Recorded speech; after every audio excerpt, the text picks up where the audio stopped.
would be consulting all the neighbors of Afghanistan. We will discuss with them about the timing of when to recognize the Taliban regime. So we are in discussion. And so Pakistan alone recognize the Taliban is not going to make much difference. It has to be preferably, the United States and Europe and China and Russia. But if all the neighbors get together, who are going to be the most affected if there is chaos in Afghanistan, if we all get together and sort of form a joint policy when to recognize them, I think it would have more impact than simply Pakistan recognizing them. But it's a difficult position for Pakistan, because unless and until there is recognition of the Taliban government, humanitarian aid supplies, all the reserves that are frozen abroad for the Afghan government, they can't necessarily be released. The big question is, when is the United States going to recognize them? Do you expect the United States to recognize the Taliban government? Sooner or later they'll have to. At the moment, as you can see in the Senate hearing, in their media, there is shock, confusion in the US. They are completely surprised by this outcome of, after 20 years, Taliban coming back again. And there is at the moment finding scapegoats.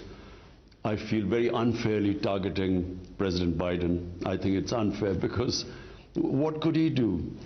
Whenever a date of exit was given, if 2 weeks before that exit date, the Afghan army collapsed and the president fled the country, the same thing would have happened. So, he was taken by complete surprise, and as was everyone else. But I think he's been very unfairly being targeted. And also they're trying to find scapegoats, one of them being Pakistan. And therefore, they're not in a rational mindset the way forward. But clearly, if the US does not defreeze their reserves, and the Afghan government collapses, and this goes into a chaotic situation, the biggest loser will be the people of Afghanistan. And the UN estimates that by next year, over 95% of the people will go below the poverty line. So therefore, they have to come up with a solution. I mean, they have to, sooner or later, think about the people of Afghanistan. And unless that happens, I'm afraid this limbo is, every day we are losing. The Afghan population is, the crisis is going to deepen. You were talking about finding scapegoats. There have been hearings held at the US Congress where US senators and lawmakers have been questioning the military high command, as well as people from the Biden administration. And time and again, they single out Pakistan. They're calling for sanctioning Pakistan and say that Pakistan is complicit in the Taliban coming to power. You see, people like us who know the history of Afghanistan, and Afghanistan's history is very closely tied up to history of Pakistan, or what was then India. But the border adjoining the border with Afghanistan is, if you know the history of that, of the Pashtun people, because they're roughly half the population of Afghanistan is Pashtun. Double that, the number of Pashtuns live in Pakistan. And along the Afghan border, both sides are Pashtun tribes. So if you know the history, anyone who knew the history knew this would happen. So people like me who know the history, and I did a travel book also of our side of the Pashtun areas, Pashtun tribes. We knew this would happen. We knew that eventually there would not be a military solution, because the people do not accept foreigners. They have resisted foreigners, especially if they are not Muslims. And the Pashtun tribes might fight each other, but when a foreigner comes, they get together. And then the second characteristic of a Pashtun is that they seek revenge. If there's someone is killed in their house, they will seek revenge. And to seek revenge, they will join the militants. So on this side of the border, exactly the same thing happened when we decided to become an ally of the US. Because the Taliban were Pashtun, sympathies for Taliban not because of the religious ideology, but because of the Pashtun nationalism. On our side of the border, we had for the first time the Pakistani Taliban. And they called us collaborators and started attacking us, which is the TTP, the Pakistani Taliban. Exactly the same thing happened on the other side. The more collateral damage, the more drone attacks or aerial bombing, the more night raids where people were humiliated or killed, the more the militant ranks swelled. So the Taliban movement grew over a period of time. And by 2008, I went to the US. I addressed the think tanks. I met Joe Biden as a senator. I met John Kerry as a senator. And I explained to them. But then I realized that they were clueless. The American public had no idea what was going on in Afghanistan. Hence, they are completely taken by surprise. They thought they had built a democratic government, that there was they had liberated their women. You know, people in the US thought like that, and there were so few American casualties. So Afghanistan was, you know, something which was not in their minds. So when this suddenly happened, they had been all taken by surprise.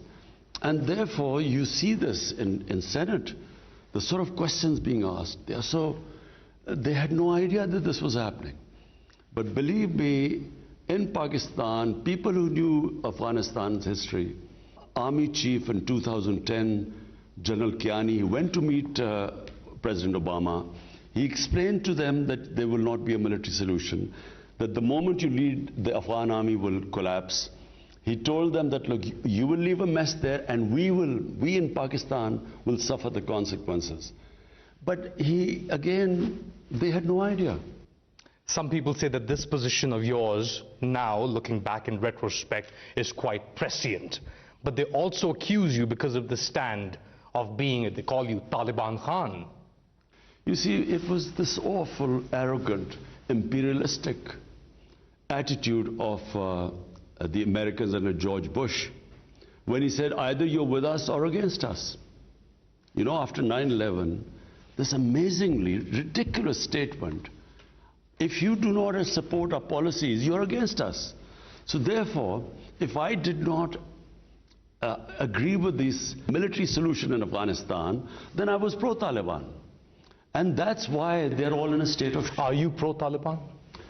I'm anti-military solutions. I do not believe that the way to solve world's problems are using military means. I was against the Iraq war. If there's an objective analysis done about what has happened in Iraq, I even objected to my own country using military means, for instance, in East Pakistan, when we used military, to resolve the issue. I do not believe in military solutions. But in this case, I knew the subject much better than anyone in the US understood. So therefore, it was this amazing thing that, if you criticize the US policies, you were anti-American and you were pro-Taliban. And you didn't have to spend $2.5 trillion to get to that conclusion. Even I objected to Pakistan becoming involved in this war. We had nothing to do with 9/11. No Pakistani was involved. Al-Qaeda was in Afghanistan. We had no militant Taliban even in Pakistan. So what had Pakistan to do with this war, where a country loses 80,000 people? Our whole tribal belt was devastated. 3.5 million people internally displaced. We were called the most dangerous place in the world. Our economy went down. $150 billion lost to the economy. Our currency lost half its value in 2008. So, we paid a heavy price for this. But for what? And in the end, rather than being appreciated for for making these sacrifices just because we became an ally of the US, to be scapegoated for this blunder in Afghanistan, I think that has been the most painful thing for us. Are you afraid now that because of the scapegoating and because of this revenge or animosity within the US towards Pakistan, that we or the Pakistanis will suffer more adverse consequences? I think whenever this anger goes and some rationality appears in the US, they start rational thinking about this, they will realize that how could Pakistan be responsible for this? Simply because how could 300,000 well-equipped Afghan army give up without a fight? And Afghans are one of the bravest nations in the world. Why did they not fight? It wasn't because of Pakistan. How could they give up to 60 to 70,000 lightly armed militia? If Pakistan was helping them, they wouldn't be, they appeared in Kabul on motorcycles without shoes. Compare them to the Afghan army. So if you do an analysis of why that happened, why did they not fight, the conclusion will be anything but Pakistan was responsible. The conclusion will be, number one, Afghans have always resisted foreign occupation. They are a very independent people. They are basically a free nation, free-thinking people. Their culture is very democratic. So they do not accept foreign domination, number one. Number two, the way, I repeat, the night raids, the bombing from the air, you do not fight guerrilla warfare by bombing villages. So the collateral damage, then there was hatred against the Americans, and that hatred translated into more militancy, more people joining, and Taliban became a popular movement in the rural areas. So that was the reason why in the end they didn't win. It wasn't because of Pakistan. Now the Taliban is in power and Pakistan is left behind once again to deal with the fallout of a hasty US withdrawal. Recently you wrote in a Washington Post opinion piece that the international community will want to see the inclusion of major ethnic groups in the Afghan government. But I spoke to senior Taliban leaders in Kabul and they say that there is no way that they will allow the inclusion of people like Hamid Karzai, even Abdullah, people that were part of the previous dispensation during which the Taliban lost a lot of their own people, families, and so on and so forth. So where's the disconnect there? What does Pakistan do if the Taliban refuses an inclusive government as Pakistan and the international community has been pushing?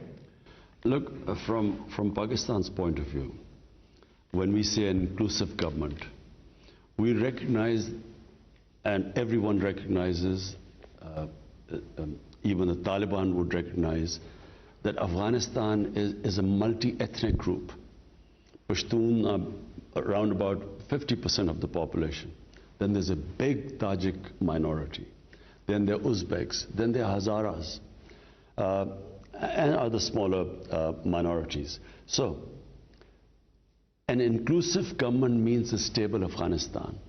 So people who are interested in the welfare of the people of Afghanistan, who've been through 40 years of conflict, so anyone who feels, wishes them well, would want a stable Afghanistan, and a stable Afghanistan means an inclusive Afghanistan. Yeah, but the Taliban then turn around and say that you are interfering, Imran Khan is interfering in the internal affairs of Afghanistan by pushing for an inclusive government.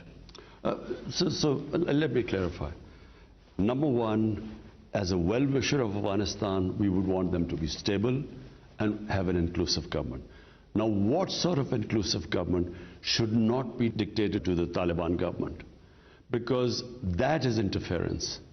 If you say, pick so-and-so and so-and-so and take names that you must include them, that is interfering in their internal affairs. And I would imagine that they would resist that. Because remember, Afghans are independent-minded people. There's no... The idea that anyone can control them from outside, whether it is the US or it is Pakistan, it is a fantasy. It cannot happen because that's their history. So we can just as well-wishers suggest that there should be inclusive government, which they too agree. What should not happen is they should be dictated that, look, includes A, B, and C, and that would be interference. It's a fractured society, Afghanistan. It's a fractured polity, especially with various different groups of the Taliban now inside the country, in Kabul, in power. They can't even communicate with themselves. Do you think they'll effectively be able to communicate what they want, where they stand, and where they want to take Afghanistan to the international community? Look, I think... And also tying in with Pakistan, because Pakistan, or the international perception is that Pakistan controls the levers of the Taliban. They control the Taliban. Look, again, people don't understand the Afghan character. You cannot control people of Afghanistan. And history as a guide, I mean, look at the history of Afghanistan and say, look at the history of the whole of India. You had one battle, and whoever won the battle controlled India. Afghanistan was never like that. As I repeat, it is a decentralized, democratic system. They are very democratic people. It's not a feudal system as it was in India, which is why it was easier to control India. And because the tribes, the Pashtun tribes, which are half of Afghanistan, and twice as many Pashtuns on this side, they resisted the British exactly for 80 years. The British controlled the whole of India, but the Pashtun areas, the tribal areas, there was resistance throughout the 80 years of British interaction with them. So therefore, Afghanistan cannot be controlled from outside. It is a very difficult situation which they are in. Anyone who takes power after 20 years of fighting, civil war, people think they have given a lot of sacrifices. So now to come into power and then even dealing with your own people, forget about it, including other people who were not part of the struggle.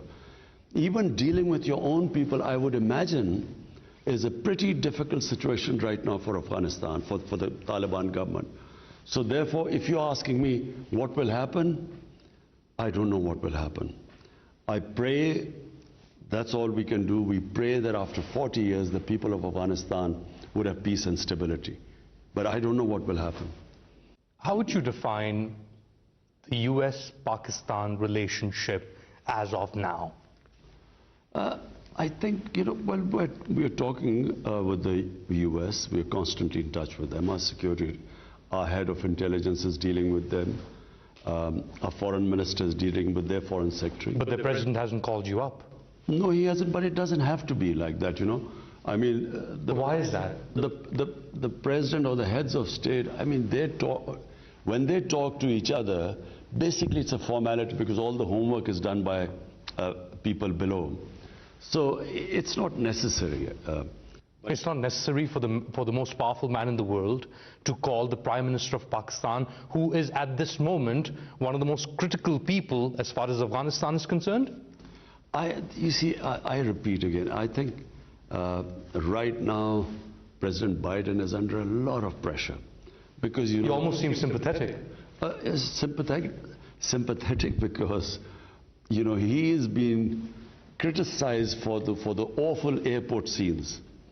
But my contention is, how could he predict that 2 weeks before the exit, the president would flee the country and the Afghan army would collapse? We couldn't predict it. Taliban couldn't predict it. So how could he predict it? So therefore, those awful airport scenes, they have caused such a sort of incredible reaction in the American public. And of course, then Taliban taking over. So therefore, he's under severe criticism right now, which I have sympathy because, we know we sort of, in our position, when you're under a lot of public pressure and media pressure.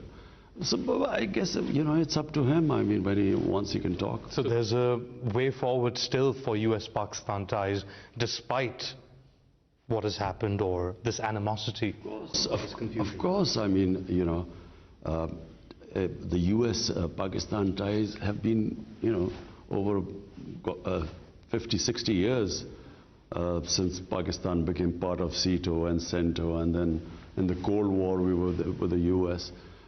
Ties go up and down, you know, you have your highs and lows.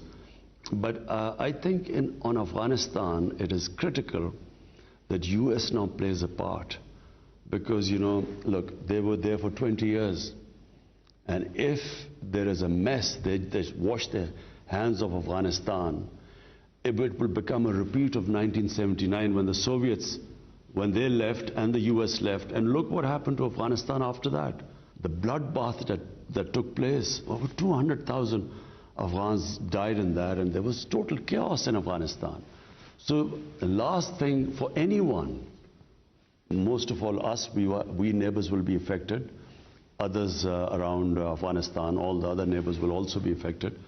But then US, what will it have to show in the end? That after 20 years, spending over $2 trillion, hundreds and thousands of Afghans died in this time. What will they have to show if there's chaos there again? And then in chaos is where the international terrorists found a safe haven. In the past month, actually in about 40 days since the Taliban walked into Kabul, there have been 24 attacks on Pakistani security personnel inside Pakistan, in the border areas and settled areas. Around 100 Pakistani security personnel have been killed in these attacks, which have been claimed by the Tehreek-e-Taliban Pakistan, or TTP. Is Pakistan facing another or renewed attacks by the TTP because of the emergence of the Afghan Taliban in control now in Afghanistan? What happened was that in Pakistan in 2014, our security forces did a big operation, and this was in North Waziristan. And the TTP, the Pakistani Taliban, who were doing terrorist attacks within our country, they were pushed out. And they then went into Afghanistan. And I'm afraid not only were they helped by the Afghan intelligence agencies, but they were also helped by RAW, the Indian intelligence agency.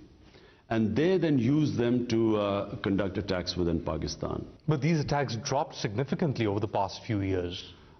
Yes, they did drop, but they attacked through TTP, they attacked the Chinese nationals who were working in Pakistan. And they also conducted a series of attacks in Balochistan. So since in the last 40 days, there has been an increase.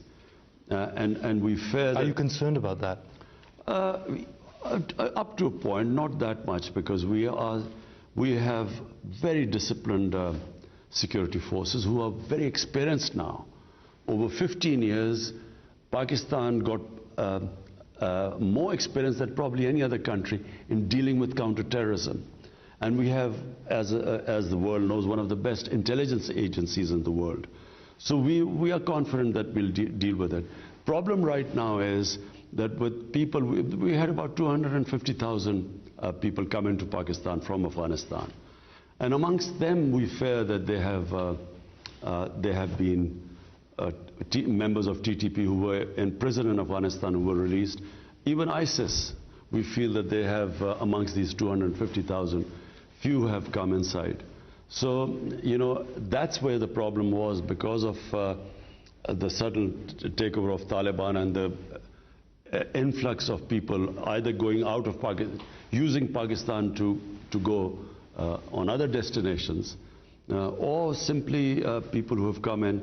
So, you know, that is a concern temporarily, but I think we will be able to deal with it. You don't think the Taliban taking over in Afghanistan will become like a beacon, a rallying cry for all these groups, especially TTP, which is ideologically aligned with the Afghan Taliban, not so much with ISIS Khorasan? You see, the difference is that there's a Muslim government in Pakistan. So what are the Taliban waging a war against? You know, in Afghanistan, they declared jihad because they said it's a foreign government and its collaborators. In Pakistan, initially the TTP came in saying we were collaborators of the Americans, and same the old Mujahideen who were trained to fight the Soviets, they too also termed our government as collaborators and were attacking us, which is why we lost 80,000 people. And then there were drone attacks in Pakistan. And you stood up against those drone attacks. You in fact held rallies to stop the NATO supply line going from Pakistan into Afghanistan. You of all people should know more about this. So is there like an innate concern then that this could go out of control, Prime Minister? No, let me just clarify. Drone attacks, to use drone attacks to fight terrorism is the most insane way of doing it. Because no matter what anyone says, whenever a bomb explodes in a village, there is collateral damage. And as we saw in Kabul, the drone doesn't always get the right people.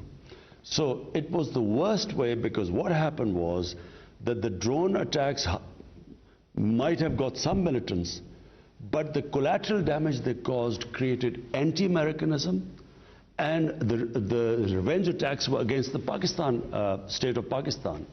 So number one, it increased the militants. The number of militants grew because anyone who in a village when the bomb exploded, when they lost people, their relatives, they then joined the militants. So the ranks of the militants spread, and it was completely counterproductive. And we bore the brunt. Pakistan bore the brunt of the fallout of the drone attacks in Pakistan. So therefore, you know, now there are no drone attacks, because at that time they called us collaborators. Now it's not the same case, and therefore the motivation, why would they attack the state of Pakistan? Whereas then they could give some justification. You're not concerned. No, I don't think so. That the success of the Afghan Taliban movement in taking over Afghanistan, defeating the greatest military in the world, the Americans, will not have a spillover effect or will not inspire similar like-minded groups in Pakistan? I think, you know, it's completely different. What was happening in Afghanistan and in Pakistan now is completely different. In fact, I think some of the Pakistani Taliban groups actually want to talk to our government, you know, for some peace, for some reconciliation. And we are in talks with some of the groups. What we hope is that this the TTP, are you in talks with the TTP? With some of them, yes. You see, there are different groups which form the TTP. Yes, so we are in talks with some of them. On surrendering or reaching on, you know, a reconciliation process. Is the Afghan Taliban helping you in this process? In the sense that the talks are taking place in Afghanistan. In that sense, yes. So there is some sort of negotiation or talks underway between Pakistan and the Tehrik-e-Taliban Pakistan or some groups of the TTP to lay down their arms. Yes, and then we forgive them and they become normal citizens. This is quite a revelation, Prime Minister Imran Khan. So you are expecting some sort of agreement or some sort of deal to come out or emerge between the TTP and the government of Pakistan? Yes, I repeat, I do not believe in military solutions. I'm anti-military solutions. So I always believe that, you know, as a politician, political dialogue is the way ahead, which I always believed was the case in Afghanistan. So why is the TTP attacking Pakistani security forces if they're talking to you and trying to reach a negotiated settlement? I think that was just a spate of attacks, but we are talking. We might not reach some sort of a conclusion in the end, a settlement, but we are talking. We are also talking to the Baloch militants. We're trying to also talk to them and have some sort of political reconciliation with them, those who are willing to reconcile. You mentioned India and the role of India that Pakistan says was instrumental in carrying out attacks in Pakistan. There's been a lot of disinformation emanating from Twitter accounts, or social media accounts controlled or being operated from India. Recently at the UN General Assembly, you said that there is a war against Muslims in India, including in Indian-administered Kashmir. If this is the case, what can Pakistan do to raise this issue, to contain this war against Muslims in India, as you say it? Look, what do human right groups do? They raise the issue at all levels and build pressure finally to fight these human rights which are being abused, not just of Muslims in India, but specifically what is happening in the Indian-occupied Kashmir. So we raise it at every forum, United Nations, in the Human Rights Forum, in the international media, because when people talk about maybe the human rights abuses of Taliban, I think it should not be selective. They should also talk about what is happening in Kashmir, where about 900,000 Indian troops have basically put 8 million Kashmiris in an open prison. So therefore, I feel that it should be even-handed. When human rights are selectively talked about, they lose their credibility. I feel very strongly that the world, the international community, should, and the countries, the powerful states, should talk about what is happening to the people of Kashmir. And that's it, lip service on talking about people of Kashmir? That's how pressure is mounted. In East Timor, there was... But now the Indians are part of the Quad. They were hosted by, Narendra Modi was hosted by Joe Biden, and they're forming an anti-China bloc. And India is one of the critical components of that. So my two observations. One, that when people who you are allied with, you ignore the human rights abuses, and you only worry about the countries who you're opposed to, and you mention their human rights abuses, you lose your credibility in that. Secondly, my observation is that in trying to form these blocs, the last thing the world wants is another Cold War. Because we saw the Cold War between the Soviets and the US, and the world sort of being divided into two camps. I wish this does not happen again, because by cooperation and by the world coming together, there is much more to gain than by the world being divided. You mentioned India, we mentioned China, I mentioned the Quad.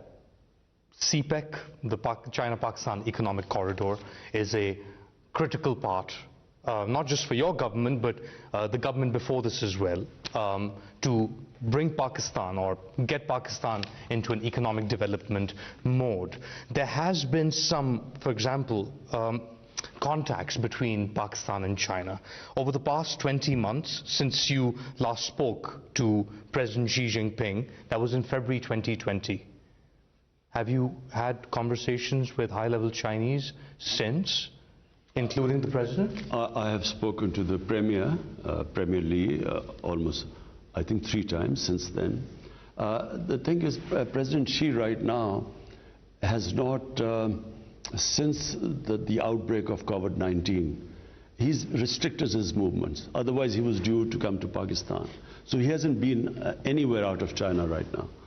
And I think we are soon about to have a meeting. I'm supposed to have a meeting with President Xi in coming days. Our relationship with China is strong. It always has been very strong. Pakistan-China relationship goes back 70 years.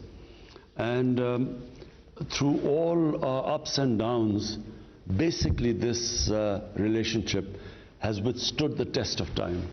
So you're positive that despite the slow progress maybe of some CPEC projects, it's all good as far as Pakistan-China? Yes, we just had the JCC meeting recently, and it's heading in the right direction.